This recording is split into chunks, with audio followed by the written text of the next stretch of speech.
లోకి తీసుకురావాలన్న ఆలోచనతోనే ఆనాటి ప్రభుత్వం పనులు ప్రారంభించింది. జూన్ 2, 2014 నాడు తెలంగాణ రాష్ట్రం ఏర్పడిన రాష్ట్రానికి ఆనాడే ముఖ్యమంత్రిగా కల్వకుంట్ల చంద్రశేఖరరావు గారు ప్రమాణ స్వీకారం చేసిన చంద్రశేఖరరావు గారు వేగంగా మెట్రో రైలు నిర్మాణాన్ని పూర్తి చేసి 70 కిలోమీటర్ల మెట్రోను ప్రజలకు అంకితం చేయాల్సిన పనిని పక్కన పెట్టి చారిత్రాత్మకమైన కట్టడాలు ఉన్నాయి. ఇప్పుడున్న ఆనాటి కాంగ్రెస్ పార్టీ ప్రభుత్వం తీసుకున్న నిర్ణయం ప్రకారము 3 దగ్గరల ఈ నిర్మాణాలను తొలగించి ఇతర ప్రాంతాల నుంచి తీసుకెళ్లాలి అని ఒక ఎడతెగని పేచి ముఖ్యమంత్రిగా చంద్రశేఖరరావు గారే పెట్టినారు. దాంతో నిర్మాణ పనులు ఆగిపోయి 2017లో ప్రారంభించాల్సిన ప్రాజెక్టు 2014 నుంచి 2017 వరకు నిర్మాణం ఆగిపోవడంతో నిర్మాణం ఆలస్యమయ్యి 2020 సంవత్సరానికి కానీ మెట్రో పనులు పూర్తి కాలేదు. అక్కడికి కూడా గౌలిగూడ నుంచి చాంద్రాయణగుట్ట వరకు ఫలక్నామా ప్యాలెస్ ఆ ప్రాంతంలో 5 కిలోమీటర్లు నిర్మాణం చేయకుండానే వదిలేసే పరిస్థితి వచ్చింది. 15,000 కోట్లతో పూర్తి కావాల్సిన మెట్రో రైలు నిర్మాణ అంచనా వ్యయము 22,000 కోట్ల రూపాయలకు పెరిగింది. దాంతో 3 సంవత్సరాలు ఆలస్యం కావడం, 7,000 కోట్ల రూపాయల అంచనాలు పెరగడం, అప్పటికే పెట్టుబడి పెట్టి బ్యాంకుల్లో రుణాలు తెచ్చుకున్న ఎల్ఎన్టీకి నష్టాలు లోను కావడం, 2020లో ప్రారంభమైన తర్వాత కోవిడ్ రావడం వల్ల ఇంకొక రకంగా వాళ్లకు నష్టాలు రావడం, వాటన్నిటిని కోలుకొని ముందుకు వెళ్ళే క్రమంలో 10 సంవత్సరాలు మెట్రో రైలు విస్తరణ గురించే గత ప్రభుత్వం ఆలోచన చేయలే. వాళ్ళు ఆలోచన చేసింది కూడా ఎల్ఎన్టీతో ముందుకు వెళ్లకుండా గచ్చిబౌలి నుంచి ఔటర్ రింగ్ రోడ్డు ద్వారా అంతర్జాతీయ ఎయిర్పోర్టుకు వాళ్ళకు కావాల్సిన రియల్ ఎస్టేట్ సంస్థలకు ఆఖరి నిమిషంలో టెండర్లు పిలిచే ప్రయత్నం చేస్తారు. ఎక్కడైతే ప్రజలు ప్రయాణం చేయరో, ఎక్కడైతే అంతగా అవసరం లేదో ఆ ప్రాంతంలో నిర్మించాలని వాళ్ళ యొక్క ఆస్తులను పెంచుకోవడానికి మాత్రమే గత ప్రభుత్వం ప్రయత్నం చేసింది తప్ప నిజంగా ప్రజలకు అవసరం ఉన్న ప్రాంతాలలో మెట్రో విస్తరణ జరగలేదు.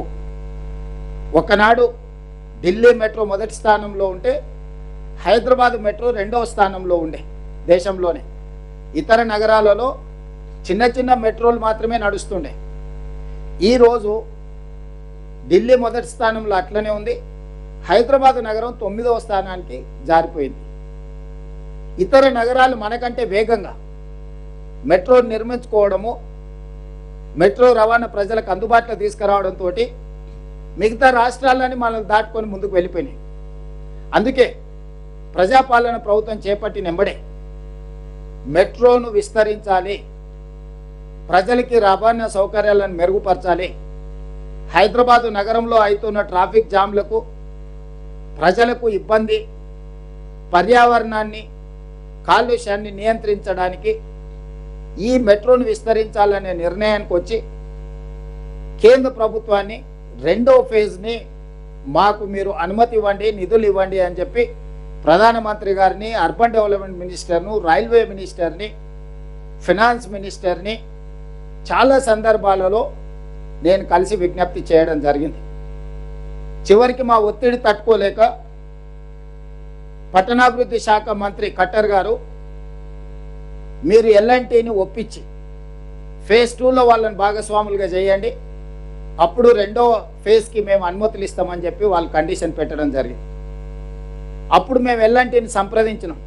ఫేజ్ 1 పబ్లిక్ ప్రైవేట్ పార్ట్నర్షిప్లో 70 కిలోమీటర్లు మీ ఆధ్వర్యంలోనే నడుస్తుంది కాబట్టి ఫేజ్ 2 మెట్రో విస్తరణ 122 కిలోమీటర్లు విస్తరించాలని మేము నిర్ణయం తీసుకున్నాం. తద్వారా ఈరోజు 5 లక్షల మంది ప్రయాణికులు ఏదైతే ఇప్పుడు ఉన్న దాంట్లో ప్రయాణం చేస్తున్నారో అదనంగా ఇంకొక 6 లక్షల మంది ప్రయాణం చేయడం ద్వారా ఈ ప్రాజెక్టు ఫీజిబిలిటీ, వైబిలిటీ పెరుగుతుంది, నష్టాలలో ఉన్న మెట్రో లాభాలుగా మారుతుంది, మీరు ఇందులో భాగస్వాములు కాండి అని ఎల్ఎన్టీని కేంద్ర ప్రభుత్వం పెట్టిన నిబంధన ప్రకారం మేము అడిగినాం. ఎల్ఎన్టీ సంస్థ తిరస్కరించింది. మేము ఇందులో భాగస్వాములము కాము, మేము 2009లో చేసిన ఒప్పందం ప్రకారం 15,000 కోట్ల రూపాయలతోని 2017 లోపల నిర్మాణం పూర్తి చేసి ఉంటే మేము లాభాలలో ఉండేవాళ్ళము.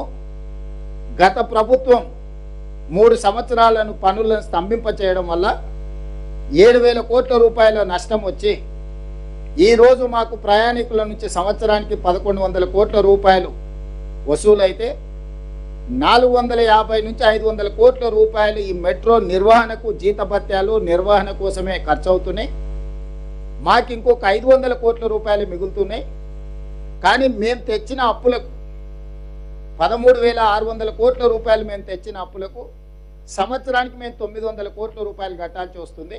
దాంతో మాకు ప్రతి సంవత్సరం మా సంస్థకు 350 నుంచి 400 కోట్ల రూపాయలు ఇప్పుడు నష్టాలలో ఉన్నాము. మేము సొంతంగా పెట్టిన ఈక్విటీ కూడా 22,000 కోట్ల రూపాయలు అప్పులు నగదు, 7,000 కోట్ల రూపాయలు నిర్వహణలో మొత్తం 30,000 కోట్ల రూపాయల ఆస్తిని మేము సృష్టించినాం. ఈరోజు మాకు ప్రతి సంవత్సరం 400 కోట్ల రూపాయల నష్టం వస్తుంది మెట్రో నిర్వహణ. కాబట్టి మేము ఫేజ్ 2 మాకున్న చేదు అనుభవాల దృష్ట్యా ఫేజ్ 2లో మేము భాగస్వాములం కాము అని స్పష్టంగా చెప్పింది. ఇదే అంశాన్ని కేంద్ర ప్రభుత్వానికి చెప్తే కేంద్ర ప్రభుత్వం ఇంకొక మెలిక పెట్టింది. కనీసం వాళ్ళని ఫేజ్ 2 విస్తరించుకోవడానికి సీమ్లెస్గా ప్రయాణం చేయడానికి వాళ్ళతోని ఖచ్చితమైన ఒప్పందం తీసుకొని రండి, అప్పుడు మీకు ఫేజ్ 2కి మేము అనుమతులు ఇవ్వడానికి అవకాశం ఉంటుందని రెండోసారి తిరకాసు పెట్టారు. మళ్ళీ ఎల్ఎన్టీని సంప్రదించినాం. మేము ఆ డెఫినెటివ్ అగ్రిమెంట్ కూడా మేము చెయ్యము. మా సంస్థ మీరేం నిర్మించుకోదలుచుకున్నారో మీరేమన్నా నిర్మించుకోండి, మాది మాదే, మీది మీదే, మీరు మేము భాగస్వాములం కాము, భవిష్యత్తు నిర్వహణలో కూడా మీతో మేము చేరము, మేము దేనికి ఒప్పుకోమని చెప్పి ఎలాంటి స్పష్టంగా తిరస్కరించింది. అప్పుడు మాకున్న ప్రత్యామ్నాయం కేంద్ర ప్రభుత్వాన్ని అడిగినాం. వాళ్ళు భాగస్వామ్యానికి ఒప్పుకోవట్లేదు. ఎలాంటి వాళ్ళు భవిష్యత్తులో మనం విస్తరించడానికి ఎన్ఓసి కూడా ఇస్తలేరు, ఖచ్చితమైన ఒప్పందం కూడా చేస్తలేరు. కానీ మాకు ప్రజల నుంచి ఉన్న ఒత్తిడి, మా అవసరాలు, మా నగరం విశ్వనగరం కావాలంటే, మేము పెట్టుబడులను ఆకర్షించాలంటే ఇంకొక 122 కిలోమీటర్లు మెట్రో విస్తరణ చెయ్యాల్సిందే. మరి ఏమి చేయాలి? మా అధికారులు, కేంద్ర ప్రభుత్వంలో ఉన్న అధికారులు